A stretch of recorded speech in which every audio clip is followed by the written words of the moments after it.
Chers amis, bonjour. Il me plaît aujourd'hui d'aborder un sujet bien particulier. J'ai un ami qui m'a raconté un peu une partie donc de sa vie et qui me disait qu'il a perdu son emploi il y a quelques mois et depuis, son corps ne lui appartient plus. Sa tête ne lui appartient plus.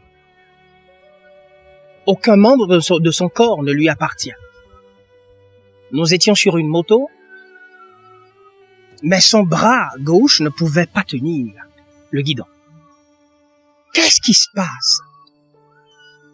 Il était en proie à une tension. Il était en proie à une maladie que lui-même ne pouvait pas définir.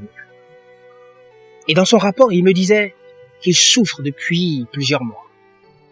Mais je lui ai posé la question, mais quel a été le déclic? Il me dit qu'il avait perdu son emploi. Et avec son emploi qu'il a perdu, il a accepté de perdre aussi sa vie. C'est ainsi plusieurs choses nous arrivent. Plusieurs épreuves nous traversons. Ce peut ne pas être l'emploi pour quelqu'un. C'est peut-être la santé.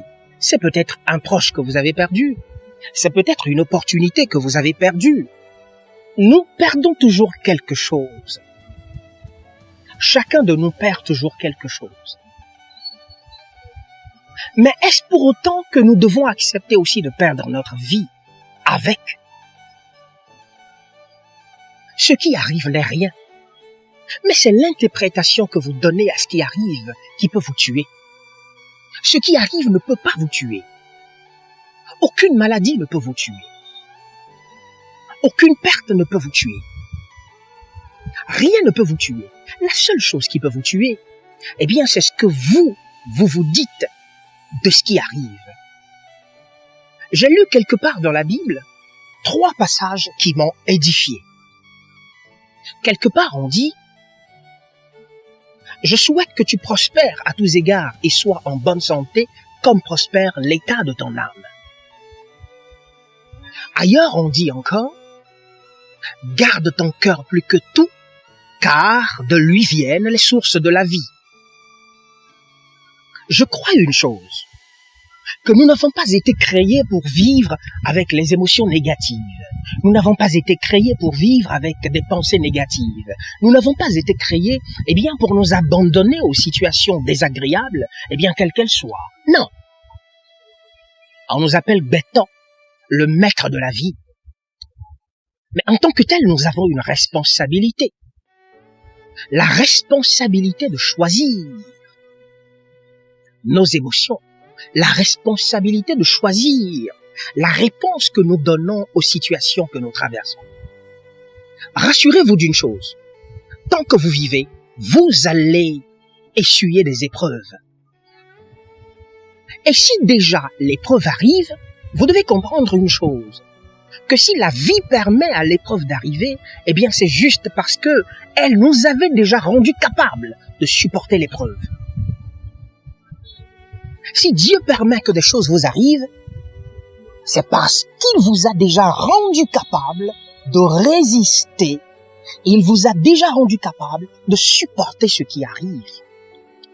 Et c'est parce qu'il y a déjà une porte de sortie à ce qui arrive qu'il a permis que cela vous arrive.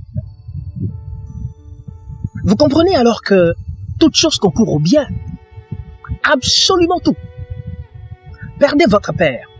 Toute chose concourt au bien. Perdez votre mère. C'est douloureux, je suis d'accord. Mais toute chose concourt au bien. Perdez votre emploi. Toute chose concourt au bien. Même si c'est de votre faute que vous perdez cela, toute chose concourt au bien. En fait, si vous n'échouez pas, vous n'apprendrez jamais à ne plus échouer. Et si vous n'échouez pas, vous n'apprendrez jamais à réussir. L'échec est le premier pas vers le succès. Alors si l'échec nous conduit au succès indubitablement, pourquoi se plaindre de l'échec? Pourquoi se plaindre de ce qui arrive? Réjouissez-vous plutôt de ce qui vous arrive.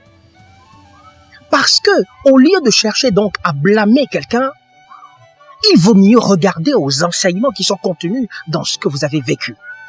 appliquez ces enseignements et vous comprendrez que, véritablement, toute chose concourt au bien.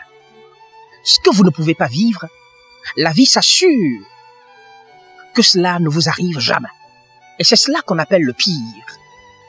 Personne ne peut supporter le pire. Absolument personne ne peut supporter le pire. Le pire, c'est un mot qui ne devrait pas exister. C'est un mot qui ne devrait pas être sur vos lèvres. Parce que le pire, eh bien, c'est ce qui n'est jamais arrivé.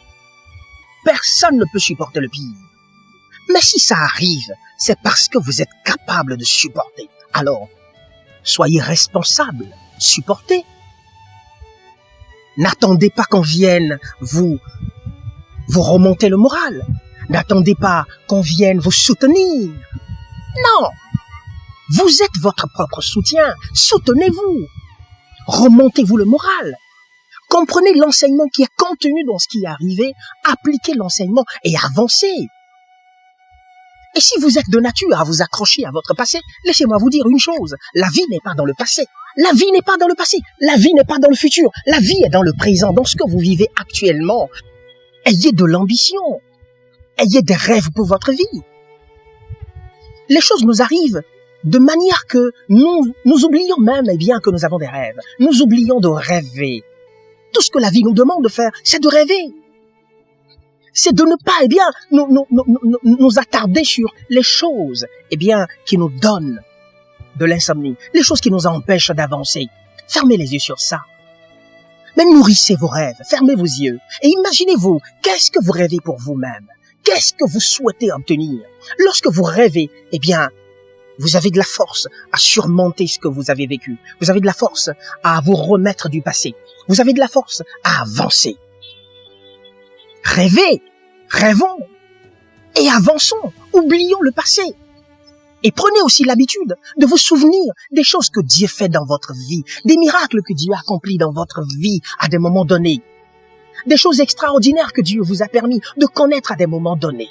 Ces preuves vous aideront à surmonter les moments difficiles. Rien ne vous arrive pour vous enterrer. Mais il n'y a que vous pour vous enterrer.